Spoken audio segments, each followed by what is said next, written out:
Amma axırını gətirmirdik. Bu səfər nöqtəni qoyduq. Maşallah. Qoymadıq onu yatsın samolyotda. Xalq artistləri Aygün Kazımova və Röya Ayxan illər sonra bir araya gəliblər. Röya uzun aradan sonra Kazımova ilə birgə görüntülərini paylaşmasına münasibət bildirib. Biz həmişə görüşürdük, məclislərdə salamlaşırdıq, bir yerdə uçurduq, gedib gəlirdik. Amma axırını gətirmirdik. Bu dəfə nöqtəni qoyduq. Onu təyyarədə yatmağa qoymadıq. Pis göz nəfsdən uzaq olaq. Qəşəng layihələrimiz olsun. Hamı sevinir. Maşallah.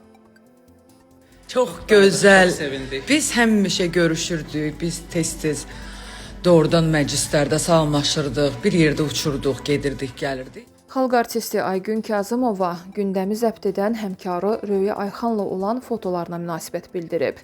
Pop diva açıqlamasında şou biznesə səslənərək dostluq mesajını çatdırıb. Eyni hissləri mənim komandam, fanatlarım da yaşayır, sevinirlər. Bu bizim Röya ilə göyün 7-ci qatındakı ikinci görüşümüz idi. Qarşıda gözəl layihələrimiz var, sadəcə gözləyin. Bu şou biznesə gözəl sevgi mesajı olsun. Dostluq, birlik, anlayış, sevgi ilə örnək olaq deyə Kazımova bildirib. Gözəl bir sevgi mesajı olsun şou biznesimizə. Belə şeylərlə də örnək olaq. Dostluqla, birliklə, anlayışla, sevgi ilə.